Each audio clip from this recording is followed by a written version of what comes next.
Hey Void, how are you? Been a few days, but just how it goes.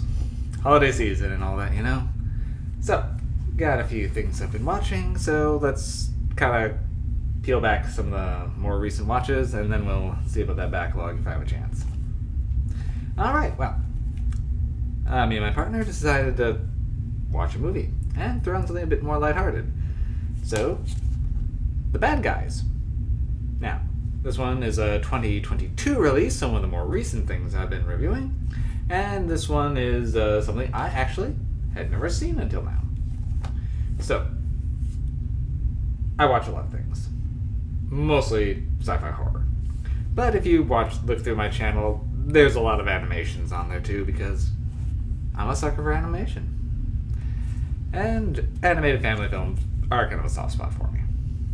So, this one, when I first did see it, I just kind of if I saw previews for it, I just kind of gave it a shrug. It looked fine, but didn't look anything standoutish. But from some online reviewers that I'd heard talk about it, and from friends who had seen it, they gave it some good praise. So, when I found a used copy for under $10 and on Blu-ray, sure, why not? I'll pick it up. And then finally gave it a shot. And yeah, I did enjoy this one. Okay, so, plot. Five stereotypically evil animals, ones that appear as the villains in most story, are, they're their own heist crew. Mr. Wolf, Mr. Snake, Mr. Piranha, Mr. Shark, and Miss Tarantula. Also just referred to as Webs for short. So, they're a group of villains that does heists. And, they're pretty much on top of their game, and then, however, the new mayor, Mayor Foxington, just throws some shade at them, saying that they're just the newest diamond of a dime a dozen crooks. So, they decide to pull off the heist that's never been pulled off, and steal this good guy award, and try to, cement their legacy. Well, naturally, that does not go to plan. However, the person who's the recipient of the Good Guy Award, Professor Marmalade, decides to, he's kind of tricked into giving these guys, proving that he can reform them, and begins giving the bad guys good guy lessons.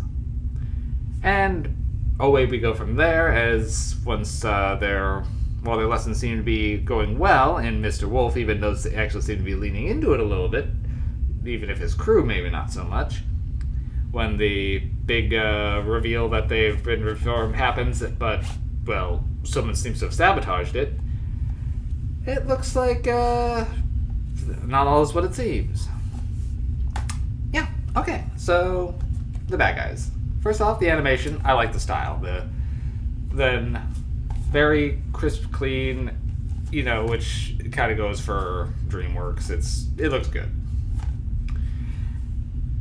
Now, the twists, you can see coming a mile away. That's exactly what some of those twists are. You don't know, you can tell they sold it up with the mayor pretty much right off. You don't know exactly what it is, and with how many times this has happened with a surprise villain reveal, it isn't too hard to just spot who the actual villain is, right away. It's easy. And when I first put on the movie, I was a little concerned because it did seem very, very kid-friendly. But once you get past the beginning, it does get into some humor that everyone can enjoy. So the writing is very good. It just takes a second to get there. Though I will say that first kid-friendly scene is almost it is a reference to Fear and Loathing in Las Vegas, so at the same time, the movie is clever. And yeah, it winks at the camera plenty of times, but in a way that works.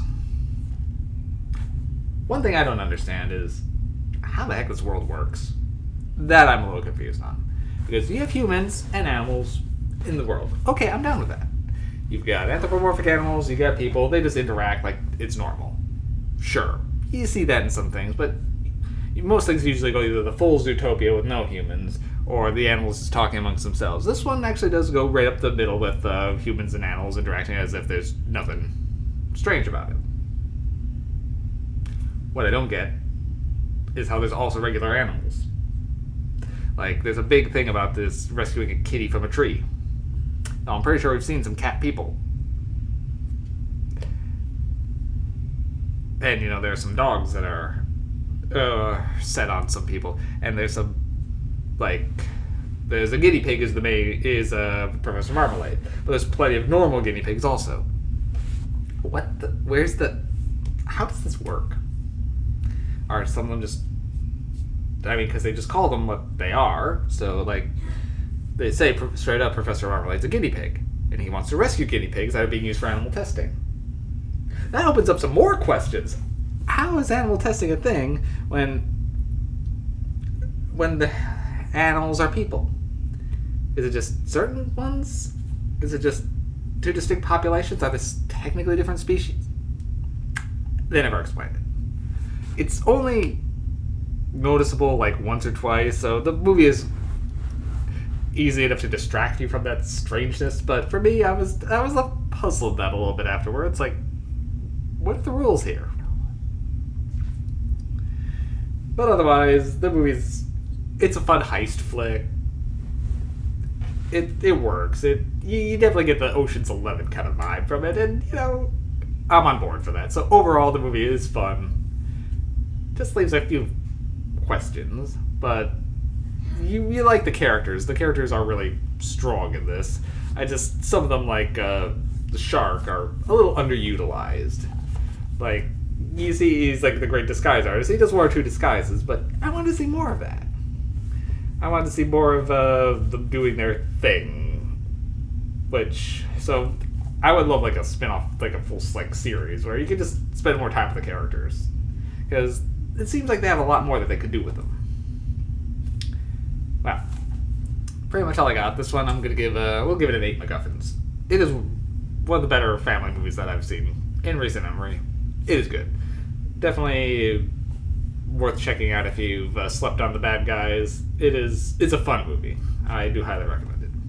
Voice acting is really strong in it, so the characters all feel very distinct, and everything seems to mesh nicely there, so check it out.